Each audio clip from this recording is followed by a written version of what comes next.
Hello everyone, welcome to our Muskil Asan series for JEE and NEET students.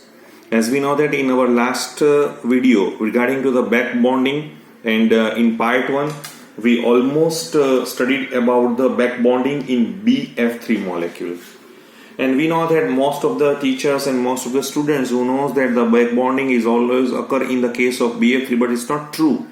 There are various species that in back bonding that we have to occur. Okay, so in this case of back bonding, so now we talk about the one another point, because in prior lecture we studied about the BF3. Now the more points that we have to discuss in the case of back bonding. For example, if you studied in the coordinate compounds, right? So in the case of coordinate compounds, for example, if I having a CO4, it's a collagen tetracarbonyl cobalt, right? So tetracarbonyl cobalt. So we know that it's a metal and ligand, and there is a coordinate bond between ligand and metal, and this coordinate bond is a sigma bond formation. Look, यहाँ पे क्या होता है कि जैसे मेरे पास एक metal है और मेटल की जो d ऑर्बिटल्स होती है, तो d ऑर्बिटल्स में क्या होता है आप देखिए। पहले मेरे पास एक CO है, तो C ट्रिपल बॉन्ड O है, राइट, और C के पास भी लॉन पेयर है, लॉन पेयर। अगर वो लॉन पेयर यहाँ पे मेटल को दे देते हैं तो उसको हम सिग्मा बॉन्ड फॉर्मेशन कहेंगे। तो ये तो इसमें तो कोई दिक्कत नहीं है। लेकिन जो इसकी जो वैकेंट ऑर्बिटल होती है वहां पे उसकी जो फील्ड d ऑर्बिटल्स होगी, यहाँ की फील्ड, तो वो बैक बॉन्डिंग करेगी। यहाँ पे आपको समझ में आ गया। यहाँ पे देखिए कार्बन मोनोऑक्साइड है या साइनाइड है, सभी में ऐसा हो सकता है। सो ये जो मैंने यहाँ पे दिखाया था वो थी field metal d orbitals, right, d orbitals. और ये जो मैंने यहाँ पे आपको दिखाई थी वो थी एम्प्टी लिगैंड, और वो पाई स्टार के लिए जानी जाती है। तो ये जो बैक बॉन्डिंग का जो यहाँ पे हम देख रहे हैं, तो ये बैक बॉन्डिंग यहाँ पे हो रही है। तो अब देखेंगे ये बैक बॉन्डिंग मैंने आपको यहाँ पे दिखाई, वहां पे जो कार्बन मोनोऑक्साइड था, right, which is act as a pi acceptor ligand था, पाई एक्सेप्टर लिगेंड था। जो 11th वाले बच्चे हैं तो उसको 12th स्टैंडर्ड में ये टॉपिक आएगा, तो तभी टॉपिक में, लेकिन बैक बॉन्डिंग ऐसा कई टीचर्स यहाँ पे दिखा नहीं रहे हैं, लेकिन मैं क्यों आपको यहाँ पे दिखा रहा हूँ। और 11th वाले जो भी बच्चे हैं तो वो 12th में, और 12th वाले बच्चे के तो कोई दिक्कत है ही नहीं, राइट। यहाँ पे क्या है कि उसका जो डी पाई और पाई स्टार बैक बॉन्डिंग हमने यहाँ पे दिखाया हुआ है।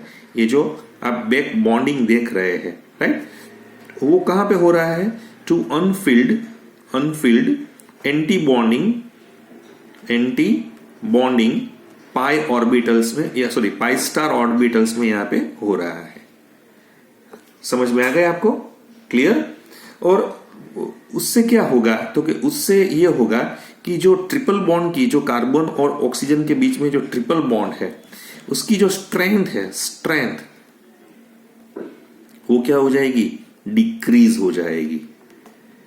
समझ में आ रहा है? क्योंकि उसका बैक बॉन्डिंग हो रहा है और यहां से उसने लॉन पेयर दिया हुआ है, तो उसी, जैसे मैं यहां पे आपको दिखाना चाहता हूं, 1.15 एंगस्ट्रॉम तक वो डिक्रीज हो जाएगी। तो ये भी एक पूरा पॉइंट है, पूरा हम यहाँ पे इसको स्टडी कर सकते हैं कि भाई कैसे बैक बॉन्डिंग है। वो ऐसा नहीं है कि सिर्फ BF3 में ही होता है, कई जगह पे हमने बैक बॉन्डिंग है। मैं आपको इसका जो यूजेज है, उसका जो एप्लीकेशन है, वो वहां पे आपको मैं दिखा रहा हूं। तो ये एक बात हो गई। अभी एक नया केस हम देखते हैं ये बैक बॉन्डिंग का। देखिए ये जो केस है वो समझने जैसा है कि मेरे पास अमोनिया है, राइट। आपने वो जो ड्रेगोस रूल पढ़ा होगा, राइट। तो ड्रेगोस रूल का मैंने एक अलग लेक्चर ही बनाया हुआ है। अब फिर एक बार ये इसका जो कॉन्सेप्ट है वो ड्रेगोस रूल में भी आप देख लीजिए। लेकिन मेरे पास एक PH3 है और एक मेरे पास से PF3 है। हमें मालूम है कि ये सभी लोग नाइट्रोजन फैमिली के लोग हैं, right. This is ammonia, phosphine, and this is phosphorus trihalide.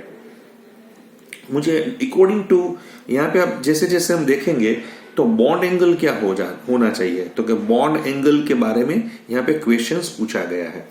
जो एंट्रेंस एग्जामिनेशन है वहां पे वो क्वेश्चंस मुझे यहाँ पे पूछा गया है। तो बॉन्ड एंगल क्या होता है, इंक्रीज होता है या डिक्रीज होता है? मैं आपको दिखा दूं पहले। अमोनिया होता है, उसमें sp3 हाइब्रिडाइजेशन है बिकॉज 3 बॉन्डेड पेयर है, एक 1 lone pair. So due to sp3 होने की वजह से, लेकिन due to presence of lone pair so उसका बॉन्ड एंगल 107.5 डिग्री मुझे यहाँ पे मिल रहा है। और बाकी के जो 2 लोग आप यहाँ पे देख रहे हैं, ये इसमें हमें मालूम है कि hybridization not possible, hybridization not possible due to Drago's rule. तो वो ड्रैगोस रूल का आप लेक्चर देखिए तो वहां पे आपको पता चल, यहाँ पे कोई हाइब्रिडाइजेशन नहीं हो पा रहा है ड्रैगो रूल की वजह से। अभी हमें ये समझाना है, अभी हमारा जो गेम चल रहा है वो कहां पे चल रहा है, pH3 वर्सेस PF3 में चल रहा है। अब देखिए, मैं आपको pH3 के बारे में बात कर रहा हूं। ये जो मेरे पास एग्जांपल है वो है pH3, और एक मेरे पास PF3 के बारे में बात कर रहा हूं। देखिए, तो PF3 में क्या होता है, देखिए ये यहाँ पे फ्लोरीन है, यहाँ पे भी फ्लोरीन है, और यहाँ पे भी फ्लोरीन है, और उसके पास लॉन पेयर है। एक नजर से हम देखेंगे तो हमें ये पता चलेगा ना कि PF3 में तो सर जी ये जो फ्लोरीन है, फ्लोरीन तो उसकी तरफ इलेक्ट्रोनेगेटिविटी ज्यादा होगी, यानी यहाँ पे डेंसिटी है वो बढ़ रही है। इस तरह से यहाँ से भी डेंसिटी बढ़ रही है, यहाँ पे भी डेंसिटी बढ़ रही है। तो बाहर डेंसिटी बढ़ने की वजह से PF3 का जो बॉन्ड एंगल है वो क्या होना चाहिए, समझ में आ रहा है आपको? क्योंकि बाहर की तरफ हम चले जा रहे हैं। PH3 में यहाँ पे सभी जो इलेक्ट्रोनेगेटिविटी से जो बात कर रहे हैं वो इलेक्ट्रोनेगेटिविटी वाली बात यहाँ पे नहीं है, समझ में आ रहा है? क्योंकि फास्फोरस और हाइड्रोजन की इलेक्ट्रोनेगेटिविटी का डिफरेंस, इलेक्ट्रोनेगेटिविटी का, तो उसी तरह से हम देखेंगे तो क्या होना चाहिए। तो आप देखेंगे कि यहाँ पे PF3 में आप देखेंगे और PH3 में देखेंगे, तो PF3 में क्या होगा कि उसके पास जो फास्फोरस होता है, ये फास्फोरस है, उसके पास एम्प्टी 3d ऑर्बिटल्स होती है, 3d ऑर्बिटल्स होती है, यस होती है। तो 3d, तो उसका क्या होगा कि इसका जो लॉन पेयर है, इसके भी लॉन पेयर है और इसके भी लॉन पेयर है, तो वो बैक बेंडिंग करेंगे यहाँ पे, जैसे इसके भी यहाँ पे करेंगे, इसके भी यहाँ पे करेंगे। तो बैक बॉन्डिंग यहाँ पे मुझे दिखाई दे रहा है। ये जो हम देख रहे हैं वो क्या है, बैक बॉन्डिंग है। तो उससे क्या होगा कि बैक बॉन्डिंग होने की वजह से मैं आपको ये दिखाना चाहता हूं कि जो पहले वाला पिक्चर हम देख रहे थे कि फ्लोरीन की तरफ इलेक्ट्रॉन डेंसिटी बढ़ रही थी, यहाँ पे मैंने यहाँ पे दिखाया, ऐसा नहीं होता है। वो डेंसिटी कहाँ पे चली जाएगी, फास्फोरस की तरफ चली जाएंगी, राइट। तो मैं आपको ये दिखाना चाहता हूं कि due to back bonding density near phosphorus, ये फास्फोरस के पास, क्योंकि अभी यहां पे चली गई है, सभी देखिए यहां पे डेंसिटी चली गई है। सो फास्फोरस इज इंक्रीजिंग, राइट। तो उससे क्या होगा, यहां पे रिपल्जन होगा, तो इससे रिपल्जन बढ़ेगा, रिपल्जन क्या होगा, ज्यादा होगा। तो रिपल्जन ज्यादा होने की वजह से वो पूरा खुलेगा ना, तो वो यहाँ पे इस तरह से एक्सटेंड होगा। तो रिपल्जन होने की वजह से वो 96 डिग्री के पर उसका बॉन्ड एंगल मुझे मिल रहा है। लेकिन हम यहाँ पे देख रहे हैं कि in the case of PH3 यहाँ पे ऐसी कोई मुझे यहाँ पे नो बैक बॉन्डिंग, क्योंकि इसके पास डेफिनेटली इसके पास 3d ऑर्बिटल एम्प्टी है, लेकिन इसके पास तो लॉन पेयर है ही नहीं। सो नो बैक बॉन्डिंग अकर इन PH3, यानी PH3 में नहीं है। तो यानी इसमें क्या होगा, तो कि उसका बॉन्ड एंगल 93 मुझे मिलेगा, क्योंकि वो थोड़ा इस तरह से सिकुड़ रहा है। तो ये 93 है या 96 है, लेकिन क्यों है, क्योंकि पहले बच्चे इस तरह से समझते थे कि भाई सर जी सभी यहाँ पे चले जाएंगे, क्योंकि इलेक्ट्रोनेगेटिविटी डिफरेंस तो यहाँ पे ही ज्यादा होगा, तो बाहर चले जाएंगे तो यहाँ इसमें रिपल्सन नहीं होगा, तो बॉन्ड एंगल क्या होना चाहिए, तो कि छोटा होना चाहिए, यानी वो 93 के बारे में या कुछ इससे बारे में सोच रहे थे, लेकिन हुआ बिल्कुल उल्टा। तो ये जो बॉन्ड एंगल की बात मैंने यहाँ पे आपको दिखाई हुई है, ये जो मैंने अभी आपको दिखाया, इसका 93 डिग्री, इसका 96 डिग्री, उसका रीजन क्या है, तो कि उसका रीजन एक ही है, ये बैक बॉन्डिंग वाला पोर्शन। समझ में आ गया? अभी हम ज्यादा से ज्यादा इसका थोड़ा हम फोकसिंग भी कर रहे हैं। मेरे पास एक, जैसे मैंने लास्ट लेक्चर में भी बोला था, मेरे पास एक BF3 है और दूसरा मेरे पास BF4 माइनस है। मेरे पास 2 स्पीसीज है और मुझे क्वेश्चंस यहाँ पे पूछा गया है कि find out bond order and bond length.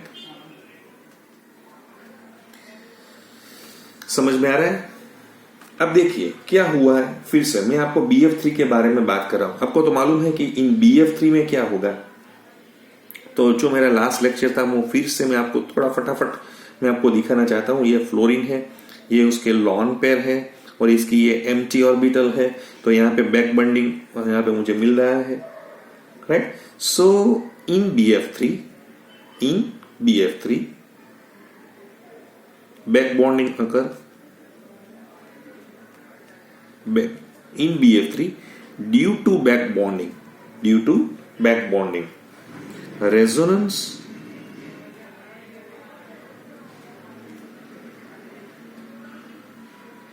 occur। यहां पे रेजोनेंस होगा BF3 में एंड ड्यू टू रेजोनेंस की वजह से क्या होगा, तो कि जब भी रेजोनेंस होता है तो इससे क्या होता है, बॉन्ड ऑर्डर होता है। बॉन्ड ऑर्डर वो बढ़ रहा है, इससे बॉन्ड लेंथ क्या हो जाएगी, तो कि बॉन्ड लेंथ बिल्कुल कम हो जाएगी। वो मैंने लास्ट लेक्चर में आपको दिखाया था कि उसका बॉन्ड ऑर्डर होना चाहिए 1, लेकिन हो गया है 1.33, राइट। और उसकी जो थियोरेटिकल जो BF के बीच में जो बॉन्ड लेंथ थी वो थी 1.52 और प्रैक्टिकल क्या हुए 1.30 मुझे यहाँ पे प्रैक्टिकल मुझे मिल रही है। तो इससे मुझे पता चल रहा है कि BF3 में तो आपको, तो इससे क्या होगा, इसमें अनसेचुरेशन जो प्रोसेस होगी, अनसेचुरेशन प्रोसेस वो बढ़ रही है क्योंकि double bond characteristics, pi bonding की कैरेक्टरिस्टिक्स ज्यादा हो रही है। अभी हम नेक्स्ट केस देखेंगे, वो क्या है। आप देखिए ये मेरे पास BF3 है, समझ में आ गया, और मेरे पास यहाँ पे क्या है, तो कि F है और ये F प्लस है क्योंकि उसने क्या हुआ है, दिया हुआ है, तो ये माइनस ये प्लस में चला गया। अभी देखिए इसमें ये क्या हुआ, बोरोन की अभी जो कोवेलेंसी पहले 3 थी, यहाँ पे कोवेलेंसी ही 4 हो गई है। अगर कोवेलेंसी 4 होने की वजह से उसका हाइब्रिडाइजेशन ही क्या हो गया है, sp3 हो गया है। So there is no back bonding, कोई बैक बॉन्डिंग होने की प्रोबेबिलिटी ही नहीं है, नो बैक बॉन्डिंग। सो कोई भी बैक बॉन्डिंग नहीं होता है तो इसका मतलब यहाँ पे अनसेचुरेशन क्या हो गया है, कम हो गया है। समझ में आ रहा है? तो इससे क्या होगा, इसका जो बॉन्ड ऑर्डर है, मुझे बॉन्ड ऑर्डर वो तो एक ही मिलेगा मुझे, राइट। और बॉन्ड लेंथ है, बॉन्ड लेंथ वो बढ़ेगी, नियर अबाउट मुझे यहाँ पे डेटा दिखा रहे हैं 1.38 एंगस्ट्रॉम तक बढ़ सकती है। इसमें क्या थी, इसमें बॉन्ड ऑर्डर था नियर अबाउट 1.33 के आसपास, और जो बॉन्ड लेंथ मैंने आपको बात की थी वो थियोरेटिकल नहीं प्रैक्टिकली थी 1.30 एंगस्ट्रॉम थी। समझ में आ गया?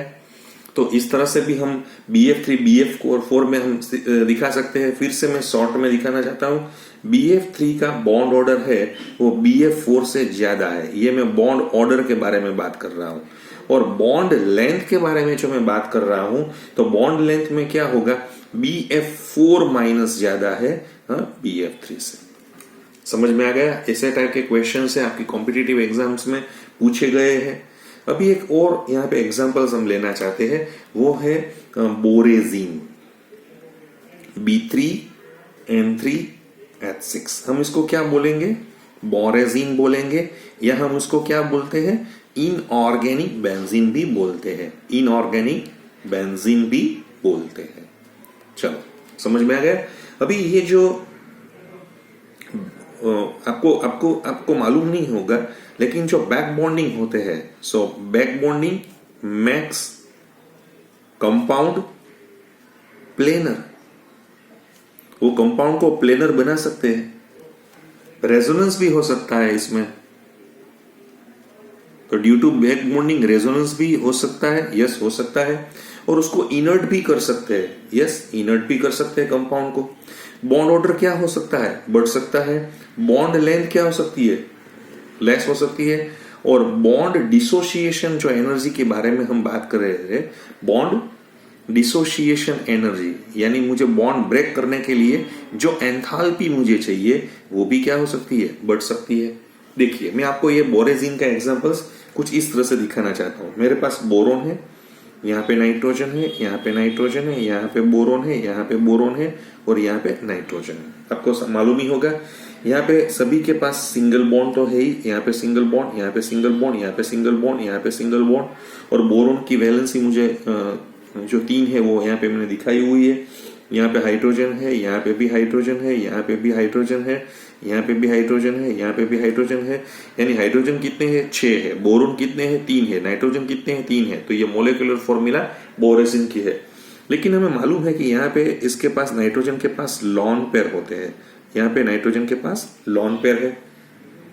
और बोरोन के पास, यहाँ पे देखिए बोरोन के पास एम्प्टी ऑर्बिटल्स होती है। यहाँ पे जो बोरोन है तो उसकी एम्प्टी ऑर्बिटल्स होती है। इस तरह से इस बोरोन की भी एम्प्टी ऑर्बिटल होती है। ये इसका देखिए, ये जो मैं दिखा रहा हूं वो है एम्प्टी ऑर्बिटल, राइट। अभी क्या होगा, यहाँ पे बैक बॉन्डिंग हो सकता है, डेफिनेटली हो सकता है। ये जो लॉन पेयर वाले हैं तो वहां पे बैक बॉन्डिंग करेगी, ये लॉन पेयर यहाँ पे बैक बॉन्डिंग करेगा, ये लॉन पेयर यहाँ पे बैक बॉन्डिंग करेगा। तो नाइट्रोजन का चार्ज यहाँ पे क्या हो जाएगा, प्लस, यहाँ इसका माइनस, और ये न्यूट्रली भी हो सकता है क्योंकि इलेक्ट्रिकली न्यूट्रल कंपाउंड है ये। तो इस तरह से भी हम दिखा सकते हैं। सो इन शॉर्ट हम इसका जो स्ट्रक्चर्स हम दिखाना चाहते हैं तो कुछ इस तरह से होगा ना। यहाँ पे बी है, पहले क्या था, यहाँ पे एन था, फिर यहाँ पे बी था, फिर यहाँ पे एन था, फिर यहाँ पे बी था, फिर यहाँ पे एन था। समझ में आ गया, राइट। सभी के पास हाइड्रोजन हाइड्रोजन हाइड्रोजन एक एक तो जुड़े हुए ही थे। और अभी क्या हुआ, यहाँ पे डबल बॉन्ड आ गया है, मींस अनसेचुरेशन बढ़ गया है। यहाँ पे भी अनसेचुरेशन बढ़ गया है, यहाँ पे भी अनसेचुरेशन आपको बढ़ रहा है, आपको दिखाई दे रहा है। ये सभी प्लस प्लस प्लस की तरह से मैं आपको दिखाना चाहता हूँ। तो डेफिनेटली यहाँ पे हमें दिखाई दे रहा है कि पाई बॉन्ड है, लेकिन हाँ पूरी सिस्टम में वो डीलोकलाइज नहीं होते जैसे बेंजीन में होते हैं कि पूरी सिस्टम में डीलोकलाइज होते हैं। अभी तो in between B N N के बीच में ही है। तो यहाँ पे हमें मालूम है कि ऐसा कुछ हो रहा होगा बोरेजिन में। तो देखिए इसका जो सिंगल बॉन्ड होते हैं, बीएन के जो सिंगल बॉन्ड होते हैं, तो उसकी बॉन्ड लेंथ है ना वो होती है 1.51 एंगस्ट्रॉम। लेकिन बोरेजिन की जो बात मैं कर रहा हूं, तो बोरेजिन में बोरोन और नाइट्रोजन के बीच में जो बॉन्ड लेंथ है मुझे यहाँ पे वो 1.436 एंगस्ट्रॉम मिल रही है, यानी कम हो रही है। तो यानी बॉन्ड लेंथ कम हो रही है, इसका मतलब भी यही हुआ। समझ में आ गया आपको मैं क्या समझा रहा हूं आपको, राइट। और उसमें जो बॉन्ड जो आप देख रहे हो 2p पाई बैक बॉन्डिंग है। तो हमें मालूम है कि ये जो 2p पाई बैक बॉन्डिंग होती है वो बहुत बढ़िया होती है। उसको ब्रेक करने के लिए मुझे नियर अबाउट 300 किलो जूल पर मोल एनर्जी रिक्वायर्ड होती है ये तोड़ने के लिए, मुझे ब्रेक करने के लिए। इससे मुझे पता चलता है, इसलिए मैंने यहाँ पे बोला था कि रेजोनेंस हो सकता है, इससे कंपाउंड इनर्ट भी हो सकता है। तो ये कुछ बैक बॉन्डिंग की वजह से बोरेजिन है वो थोड़ा पैसिव कंपाउंड यहाँ पे मुझे दिखाई दे रहा है। अभी तक मैंने जो बात की थी आपके साथ, वो पूरी इनऑर्गेनिक के बारे में या कोऑर्डिनेट कंपाउंड्स के बारे में बात की थी। अभी क्वेश्चंस में यहाँ पे लगा रहा हूं, वो मैं क्वेश्चंस लगा रहा हूं ऑर्गेनिक का। देखिए ऑर्गेनिक में ये क्वेश्चंस पूछा गया है कि मेरे पास ये कार्बोकेटाइन है और सेम सीरीज के कार्बोकेटाइन यहाँ पे भी मेरे पास है। तो ये इसमें उसका स्टेबिलिटी ऑर्डर क्या होना चाहिए, क्वेश्चन क्या पूछा गया है आप देखिए। इसमें उसका स्टेबिलिटी ऑर्डर क्या होना चाहिए।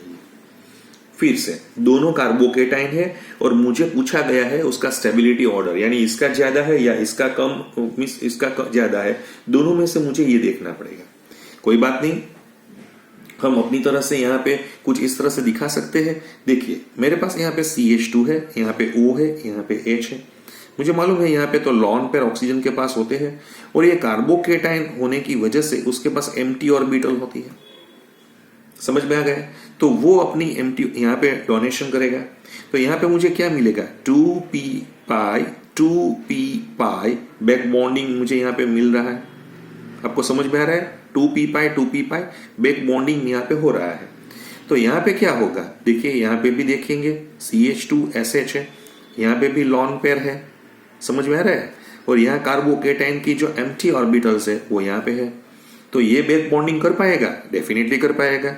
लेकिन ये जो बैक बॉन्डिंग है आप देखेंगे तो कार्बन का 2p पाई का सल्फर का 3p पाई से बैक बॉन्डिंग हो रहा है।